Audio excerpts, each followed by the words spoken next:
The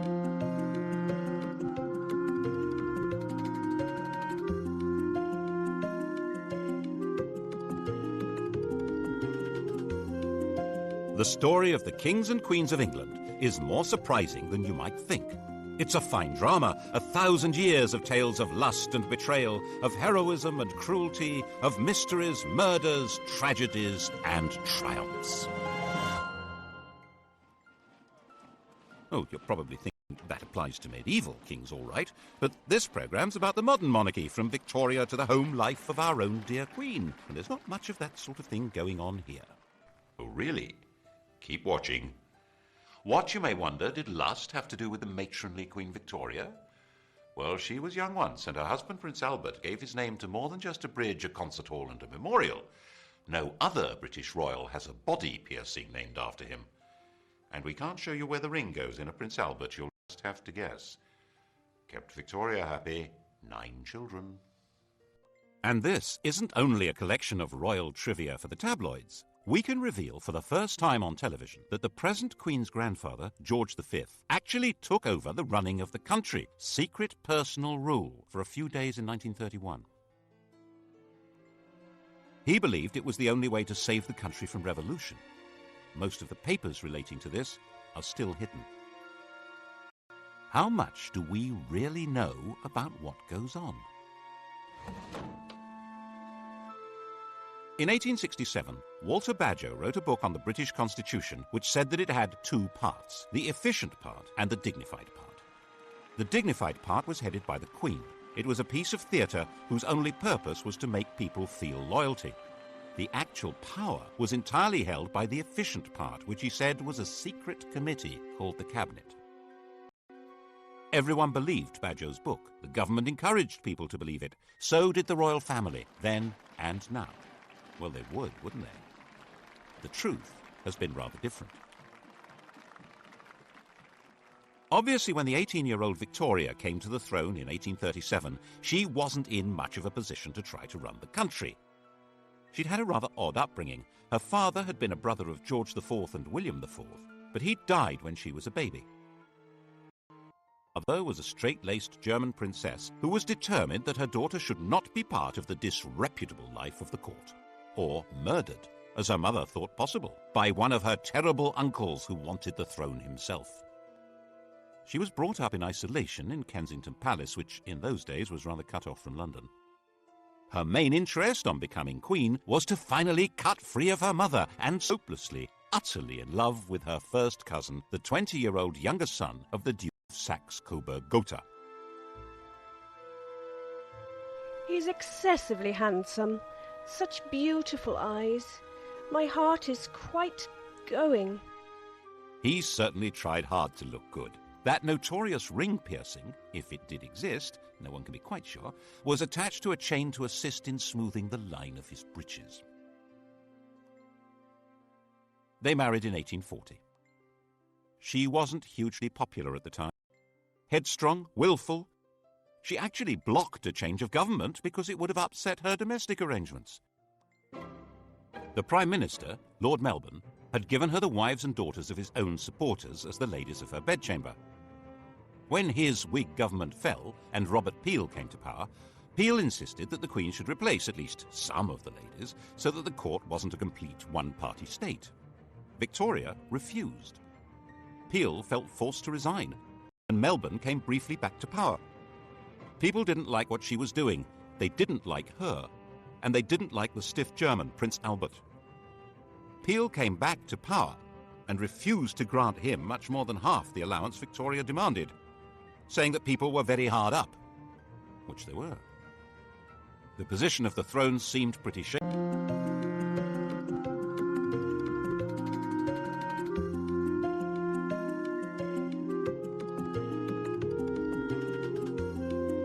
The story of the kings and queens of England is more surprising than you might think.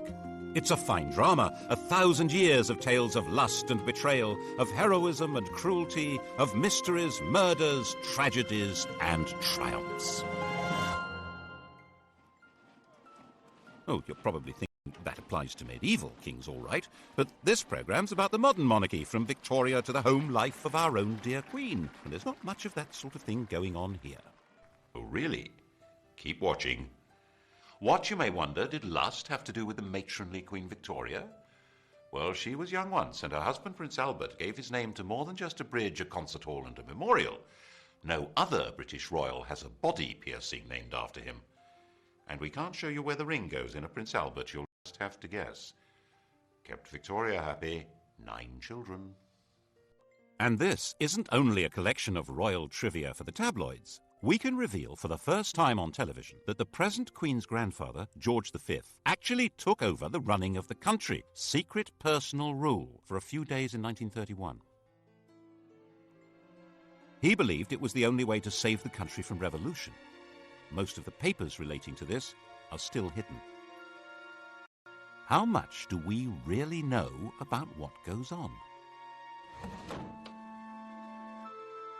In 1867, Walter Bagehot wrote a book on the British Constitution which said that it had 2 parts, the efficient part and the dignified part. The dignified part was headed by the Queen. It was a piece of theatre whose only purpose was to make people feel loyalty.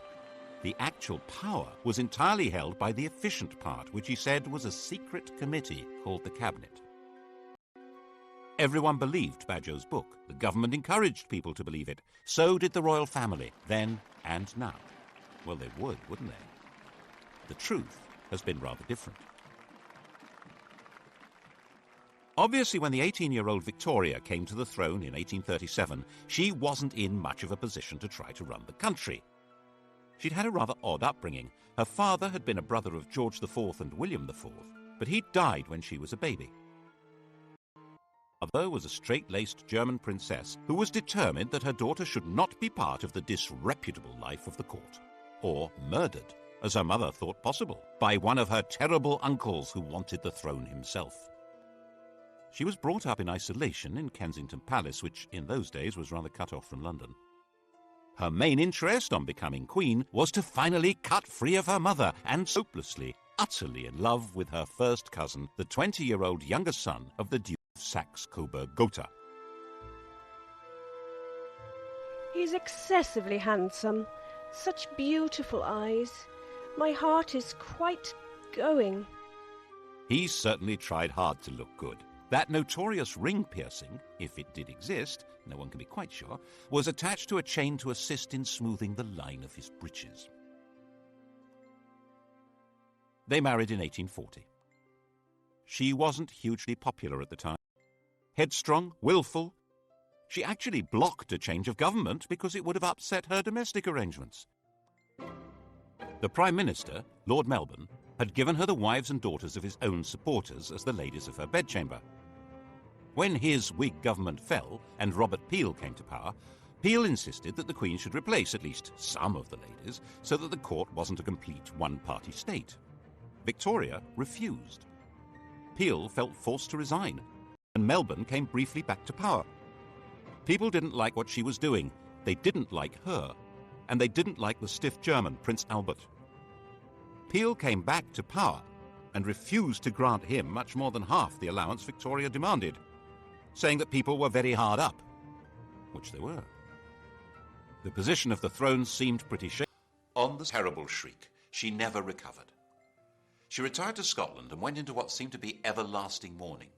She and Albert had built a number of retreats for themselves, Osborne on the Isle of Wight, Sandringham in Norfolk, and her favourite Balmoral. Here she hid for months at a time with the faithful Highland retainer John Brown.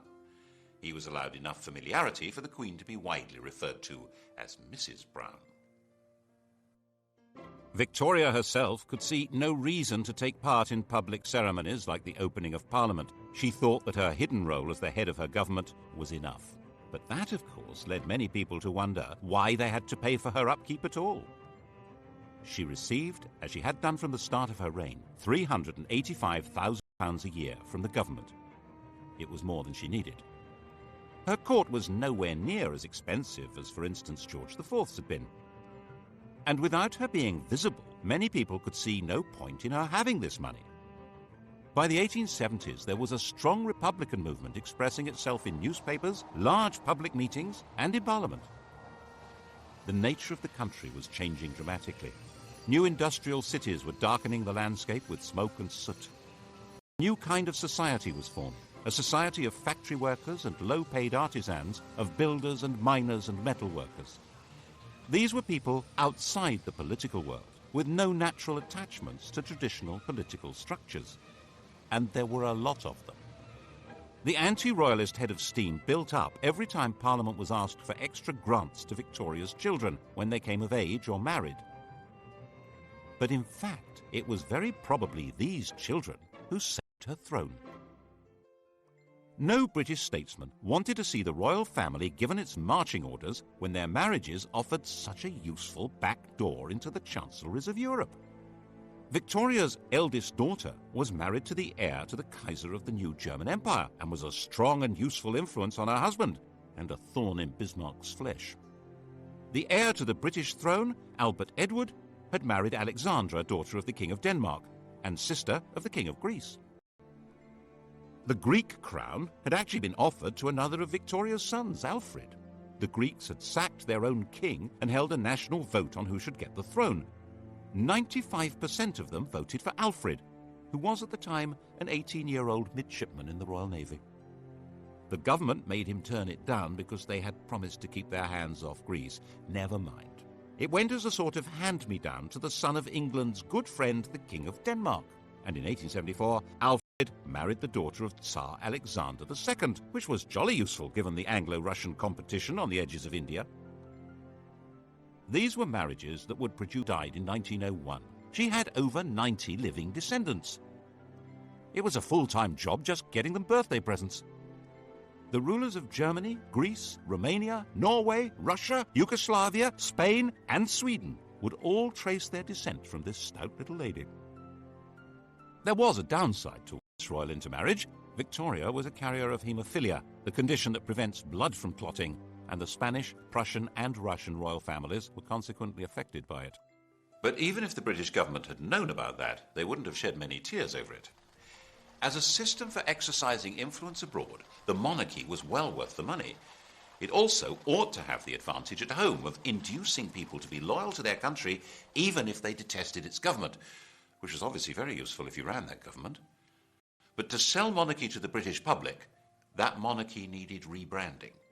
Enter, in 1867, a new Tory Prime Minister, Mr. Disraeli. Just the man to do it. He flattered, flirted, and lured Victoria out of mourning and back to public life, creating her Empress of India, turning her into the Queen Empress.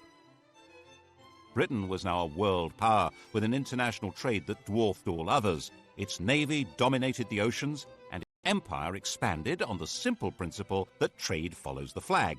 And if the Union Jack is flying in each remote corner of the globe, then other flags aren't. The problem was for a small country with a very small army to rule ever more of the Earth's surface. That rule couldn't be maintained by force. It required the consent of the governed. And the grand theatricality of Disraeli's Victorian imperialism invited people throughout the empire to take pride in being subjects, not of a bunch of industrialists and politicians, but of a prim and matronly great sovereign. Victoria became the logo of the British Empire. Her portrait spread all over the world, thanks especially to the introduction of postage stamps. Her statue would appear in virtually every ambitious town and city of the British Empire. And where there was no statue, there would certainly be a Victoria Street, or Victoria Park, or Victoria something. The whole process came to a glorious climax in her Golden Jubilee of 1887. The great processions in London of representatives of her dominions were followed by an eruption of ugly public halls, clock towers, fountains and statues, disfiguring public spaces over about a quarter of the planet. By the time Victoria died, hardly anyone even remembered that her throne had once seemed endangered. And she'd reigned so long, 64 years, that hardly anyone could even remember any other sovereign. Her death in 1901, 22 days into the new century. Now, Britons would leave the 19th century without the security of the great mother hen.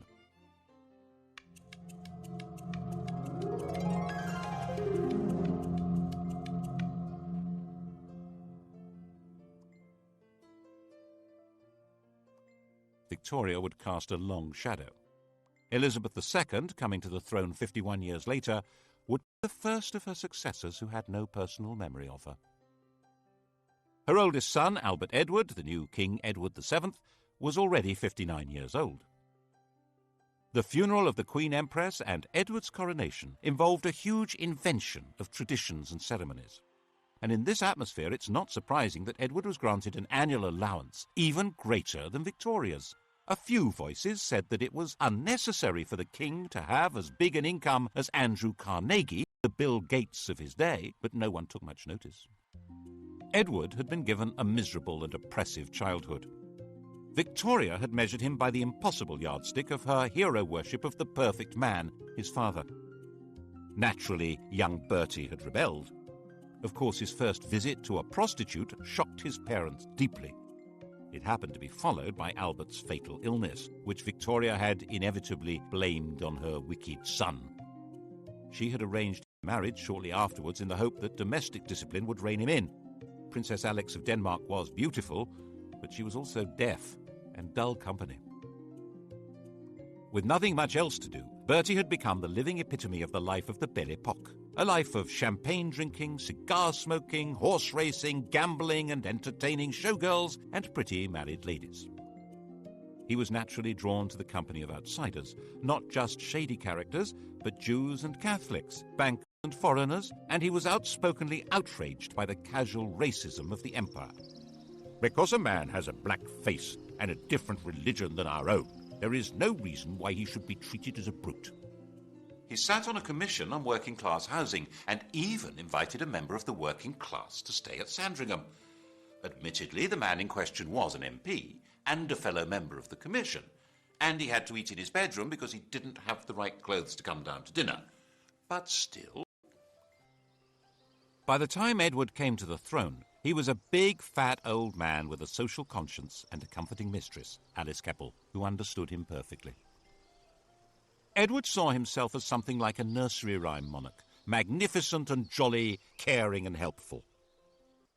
In 1903, completely ignoring his government, he went to France and started negotiations for a treaty that would become the Entente Cordiale, isolating Germany. He detested, which guaranteed that if Germany attacked France, Britain would go to war. So that's what happened in 1914. He determinedly resisted any increase in democracy in Britain and was a firm opponent of votes for women. The crunch over his reactionary views came when Lloyd George planned to introduce old age pensions in 1909. To raise the cash, there would have to be new taxes on income. The Tory majority in the House of Lords voted down what was called the People's Budget, and when the Liberal government drew up legislation to take that power away from the Lords, they voted that down too, obviously. So the Prime Minister told the King he needed to create about 250 new peers to swing the vote. Edward was not enthusiastic. Would he actually defy the government? In May 1910, in the middle of the battle, he died. In 1910, Edward's 44-year-old son George inherited the throne.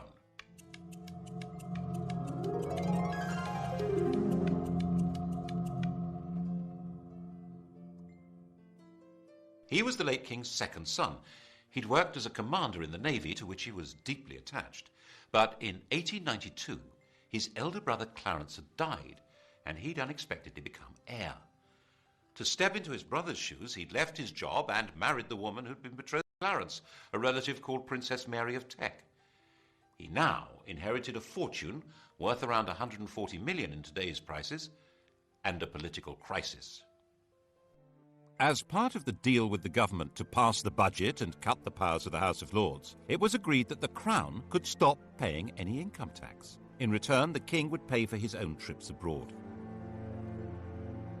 The new constitutional deal drew the teeth of the House of Lords. Whatever the elected government in the Commons decided to do, it now could do. The only possible break on its power was now the King, and the question was, of course, whether he would ever exercise it, and what would happen if he tried. At first, the crown was too weak to try. When war began with Germany in 1914, George was seen, naturally enough, as a German, which he was. He kept a bit quiet about his courtesy titles of Field Marshal General of the Prussian Army and Admiral of the Imperial German Navy.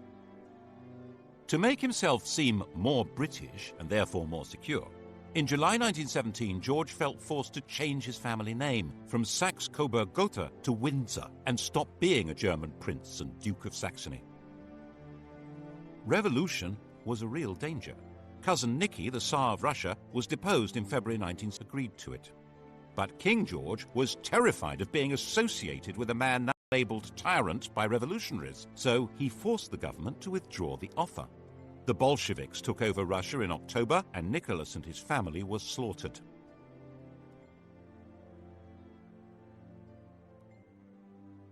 To protect the king's reputation, it was put about that Lloyd George had refused to rescue them, despite the king's pleading. Then in November 1918, a German revolution forced the Kaiser, Cousin Willie, to abdicate, and Germany gave up the war. The whole political landscape had been transformed. There had been 6 emperors when George was crowned. By 1925, he was the only one left, and his world was not exactly safe. Most of the Southern Irish were committed Republicans. Attempts to hold that country by force were disastrous, and in 1922 the Irish Free State had come into being.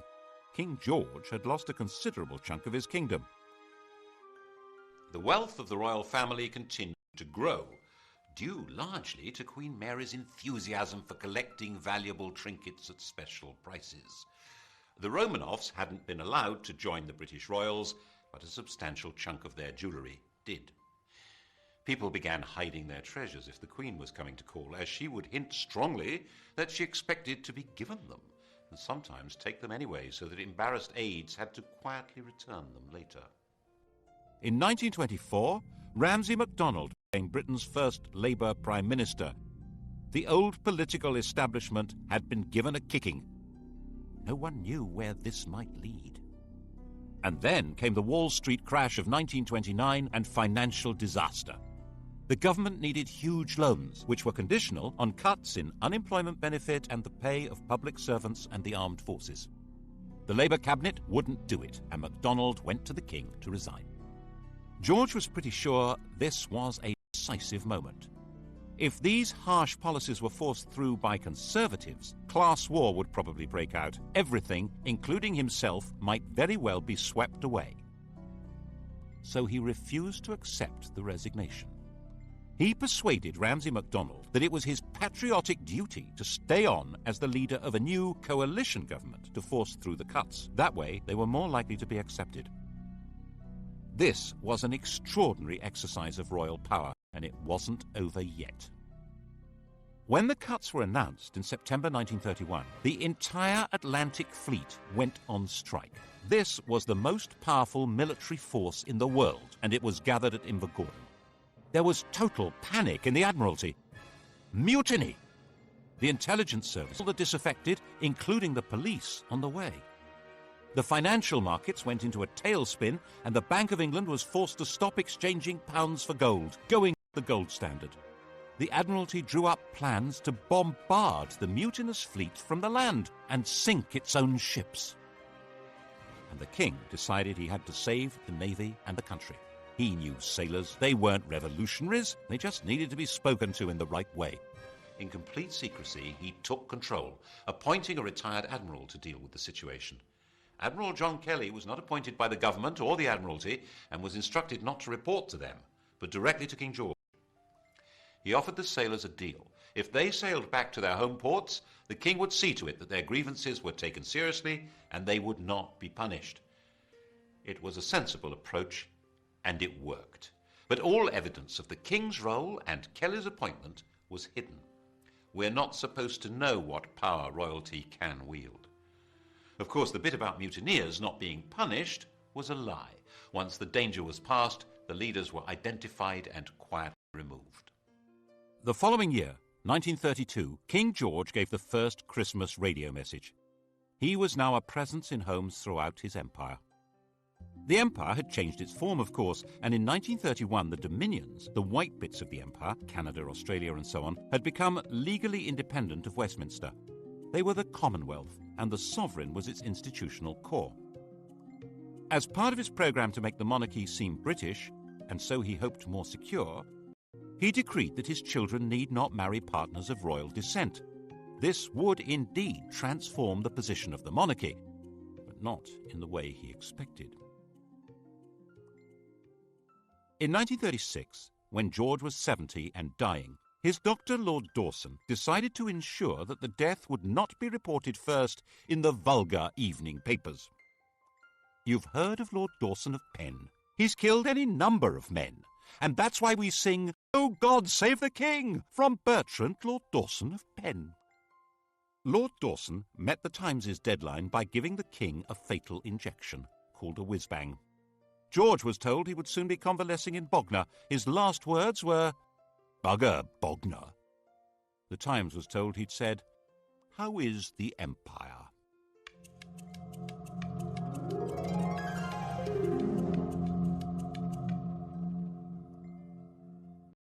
His successor, his son Edward, was 38, the poorly educated child of rather dysfunctional parents. The Queen had been completely distant, and King George famously said, "My father was frightened of his father, I was frightened of my father." Edward had escaped by travelling widely, and as the world's most eligible bachelor enjoyed affairs with a number of married women, culminating in the love of his life, the twice-married, elegant American Wallis Simpson. At the time of Edward's succession, the affair was in full swing, and her husband had resigned himself to a divorce. The British press completely censored the whole subject, while the rest of the world was fascinated by it. Edward insisted that he was going to marry Wallis and make her queen. The Prime Minister and the Archbishop of Canterbury said the country wouldn't stand for it. Were they right? Probably not. Edward was actually pretty popular. He wanted to go on the radio and appeal to the nation, but he wasn't allowed to do that. He was told it was unconstitutional. Without a written document, the Constitution is what the government can get away with. They had their reasons. These went beyond the court gossip that Wallis was said to be a lesbian, or a man, engaged in a sadomasochistic relationship with Edward. The crucial issue wasn't even that the head of the church shouldn't marry a divorcee, or that secret investigators had reported that Wallis Simpson had 2 other lovers, a car salesman and an Irish peer. The real reason only came to light in 2002. Secret documents show that the FBI told the British government that Wallis had another lover, the German ambassador von Ribbentrop. In fact, the FBI said she was a Nazi agent. That was why the government insisted Edward must give her up to keep the throne. Edward chose love rather than the crown. He abdicated and took Mrs. Simpson to live in France. The coronation went ahead, but with his brother Albert sitting on the throne.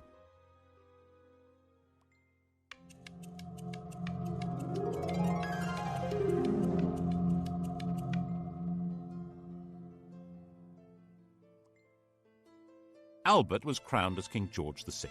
He was 18 months younger than Edward and completely lacked his brother's social grace. He stammered, he was shy, but at least he was safely married to Elizabeth Bowes-Lyon, the daughter of a minor Scottish aristocrat, the first royal to legally marry a commoner since Henry VIII.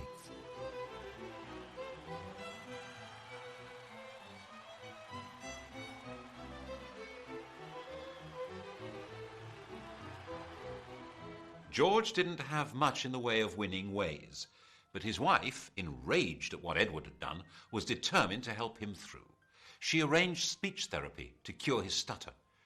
But when war with Germany began in 1939, they were not seen as a rallying point for patriotic fervour, especially as they had publicly supported Neville Chamberlain's appeasement of Hitler.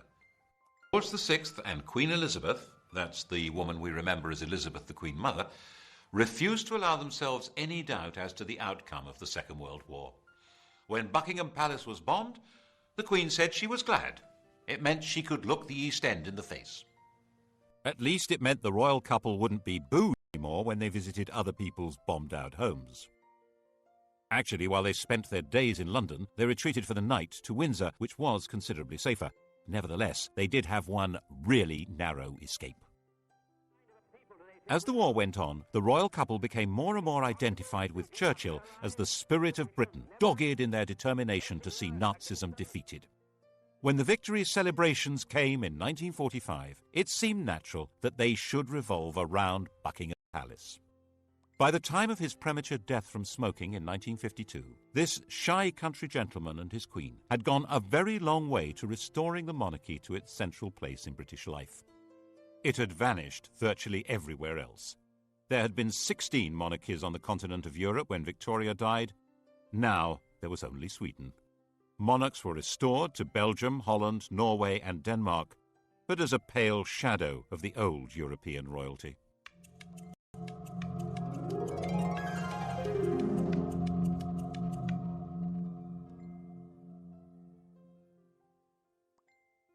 The new queen, the 25-year-old Elizabeth II, seemed to be a fairy tale remnant of a lost world of glamour. Her coronation was a celebration of pageantry itself in a country that was a vast bomb site. 4 houses out of 10 had been damaged or destroyed. It was even shown on the new medium of television, though the Archbishop of Canterbury feared men would watch in pubs without removing their hats. By her side in the coronation coach rode her husband. Like Albert, he would never be crowned.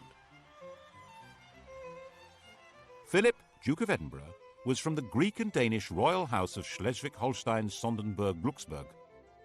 He had no surname. He was given the name of one of the branches of Elizabeth's family, Mountbatten. There was no question of the Queen becoming a modest suburban sovereign like the restored European royals. George's widow was sure her daughter should be regal and grand. Royalty required flunkies and castles and palaces and golden coaches. She herself made do with 6 cars, 3 chauffeurs, 5 chefs, 2 pages, 3 footmen, 2 dressers, and 30 secretaries, maids, treasurers, and housekeepers. And she was absolutely dead set against royalty paying publicity from the governments of the day. In 1947, when Labour came to power, amid all the nationalisations and the class war declarations of "we are the masters now," had come an agreement that the government would take over the cost of running Buckingham Palace. Now the Conservatives said the government would take over the cost of the royal train and royal visits abroad, and freed the Queen from paying tax on property, apart from rates on Sandringham and Balmoral. In Edward Heath's time as Prime Minister, it was officially stated for the first time that the Queen pays no tax. In 1973, she was exempted from the new Companies Bill that could force shareholders to identify themselves even if they hid behind the names of nominees. Her shares are hidden in a company called the Bank of England Nominees, which can only be used by heads of state and is uniquely exempt from disclosure laws. And in 1965, when a Labour government introduced capital gains tax, they declared that the Queen is exempt. Under these arrangements, immense and unknowable riches were built up. She has, for example, 600 works by Leonardo da Vinci. We're told these riches are not really hers because she's not free to sell them, but most of the royal collection is never publicly displayed. Why? Whose interest is being served? It obviously means the monarchy can put on a heck of a show that goes far beyond their demand on the public purse, and they don't need to run the risk of asking us to fund the whole thing from taxes. We each contribute 61 pence a year at the last count. That money, just over £36 million, is not enough to put on the grand regal show which the British monarchy seems to be about. Certainly, for a very long time it was simply not permitted to suggest that the monarchy should be anything less than grand. In 1957, Lord Altrincham wrote an article arguing for a modernised monarchy. He called the court complacent and out of touch, said the Queen was a priggish schoolgirl, and said that the monarchy should not be, as it was, intimately associated with the upper classes. Wow! The Duke of Argyll said that he should be hanged, drawn and quartered, and the BBC immediately dropped him from any questions. In fact, Altrincham had got it wrong. Lavish splendour was just what most of the public wanted from their monarchy. They would have despised a queen on a bicycle. They wanted to be deferential. They probably still do. And there were 20 more years of this kind of thing to come. In 1977, the year of the Queen's Jubilee, the Sex Pistols' anthem God Save the Queen and Her Fascist Regime was banned from being broadcast, even when it outsold all other records. The imperial title had already disappeared in the days of George VI, when India and Pakistan became independent. The empire became the Commonwealth, and of the 58 past and present members of that vague organisation, only 16 have Elizabeth as their head of state, and falling. Why did it matter so much to protect and sustain royalty? Partly, perhaps, it's more to do with the Queen herself than the institution of monarchy. Elizabeth I, Victoria, Elizabeth II, the rule of elderly matriarchs seems to be particularly proper to the English. And it may provide important social glue. As the population of Britain became more heterogeneous, with substantial immigration from Commonwealth countries by people who feel excluded from political life and often from the legitimate economy, perhaps there was a hope that the Queen would be a focus of patriotic attachment. After all, she's the linchpin of the Commonwealth, its graciously enthusiastic figurehead. And promoting the image of a glamorous and golden royalty above and outside politics that is synonymous with Britain may be a very useful way of creating legitimacy for a state that might otherwise look rather shabby. The last great moment of this Mrs. Camilla Parker Bowles, Alice Keppel's great-granddaughter. Diana said that on the honeymoon he was more interested in reading 8 books by Laurens van der Post than in her, and he wore Charles Camilla cufflinks. And when she became distressed, she felt strongly that the royal family turned against her. In 1992, it all blew apart in what the Queen called her annus horribilis. Her second son, Andrew, separated from his wife Sarah Ferguson, who was pictured topless being kissed by her financial advisor. Her daughter, Princess Anne, divorced Captain Mark Phillips. Charles and Diana split up, with spectacular accusations being made in the press and on television. And Windsor Castle caught fire. That was when the ground really began to shift. At least when it was explained that the £40 million repair bill would be paid by the public. There was a huge collective breath of, "No, it won't." And so the Queen decided it would be much the wisest thing to offer to pay 70% of the cost. She opened up some of her homes to the public to raise the cash. There was still astonishingly little direct criticism of the Queen. In an age when television and the press have the power to pull down anyone, the Queen and her mother were treated with respect, even devotion. But the rest of the royal family had become fair game and were subjected to a ferocious assault of public humiliation.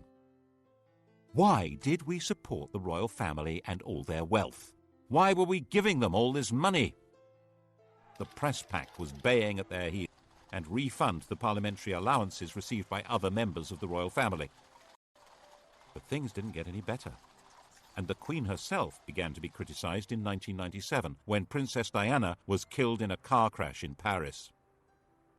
We all remember the shock and horror and the debate about the lack of public reaction by the senior members of the royal family.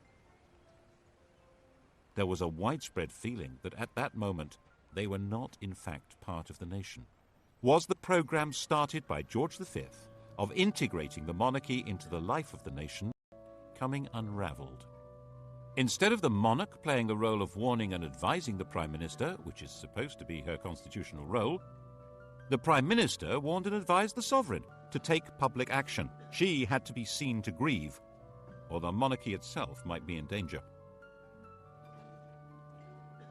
And now we wait to see what happens next. The heir to the throne and his mistress are forever tainted with the image of the princess that was publicly destroyed.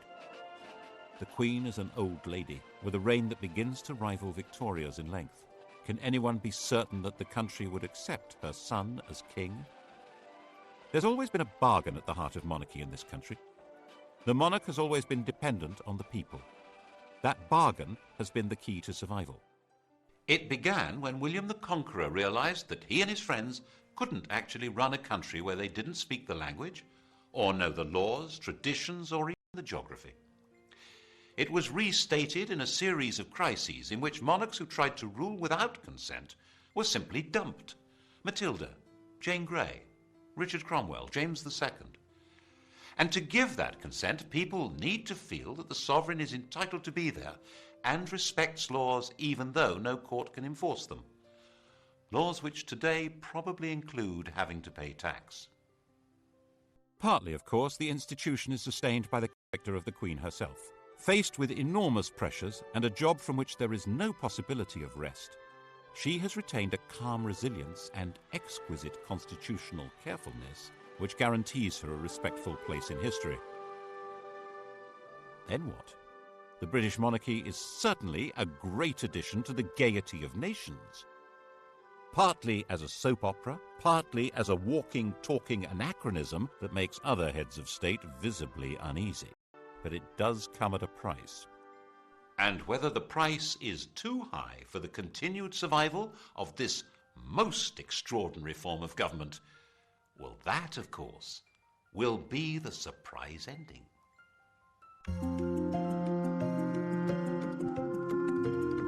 Hollywood's top 10 sites, that's tonight from 6. Coming up, the story of the strongest, sharpest blade that's ever been made, a decisive weapon.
Everyone believed Badger's book. The government encouraged people to believe it. So did the royal family, then and now.